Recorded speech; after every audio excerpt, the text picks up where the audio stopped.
देश में जारी कोरोना की दूसरी लहर के बीच एक बार फिर प्रधानमंत्री मोदी ने देश को संबोधित किया। इस दौरान उन्होंने कोविड संक्रमण से लोगों को जागरूक रहने की अपील की। साथ ही संकट में काम कर रहे कोरोना वॉरियर्स का हौसला भी बढ़ाया और इस संकट से जूझ रहे लोगों के लिए संवेदनाएं व्यक्त की। बता दें कि कोरोना महामारी के बीच पीएम मोदी ने देश को संबोधित करते हुए कहा कि दुनिया के बाकी देशों की तरह भारत भी बड़े दर्द से गुजर रहा है। कोरोना के दूसरी लहर से देश की जंग अभी जारी है। इस दौरान हम में से कईयों ने अपने परिजनों और परिचितों को खोया है। ऐसे लोगों के साथ मेरी संवेदनाएं हैं।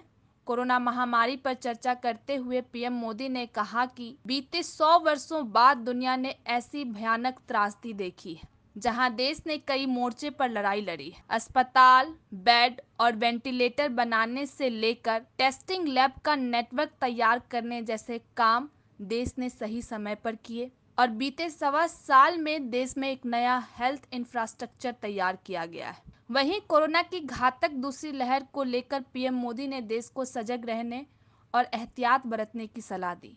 इसी बीच उन्होंने देश के गरीब परिवारों के लिए ऐलान करते हुए कहा कि इस साल दिवाली तक यानी नवंबर महीने तक गरीबों को पीएम गरीब कल्याण अन्न योजना के तहत मुफ्त राशि मिलता रहेगा। बता दें कि कोरोना संकट के बीच गरीबों को पहले भी मुफ्त राशन मिलता रहा है। इसी के साथ ही पीएम मोदी ने वैक्सीन पर चर्चा करते हुए कहा कि भारत ने वैक्सीनेशन का दायरा और स्पीड भी बढ़ाई, जो कि अपने आप में ऐतिहासिक रहा। 2014 में वैक्सीनेशन बनाने की स्पीड 60% थी और अगर हम इसी रफ्तार से बढ़ते तो देश को वैक्सीन उपलब्ध कराने में 40 साल लग जाते। इसी बीच पीएम मोदी ने और बड़ा ऐलान करते हुए कहा कि 18 वर्ष से अधिक उम्र के लोगों के लिए केंद्र की ओर से राज्यों को मुफ्त वैक्सीन दी जाएगी, जिसकी शुरुआत अंतर्राष्ट्रीय योग दिवस यानी 21 जून से होगी। हालांकि उन्होंने यह भी कहा कि प्राइवेट अस्पताल 150 रुपए से ज्यादा इसका चार्ज नहीं ले सकते। साथ ही उन्होंने यह भी जानकारी दी कि कई राज्यों की मांग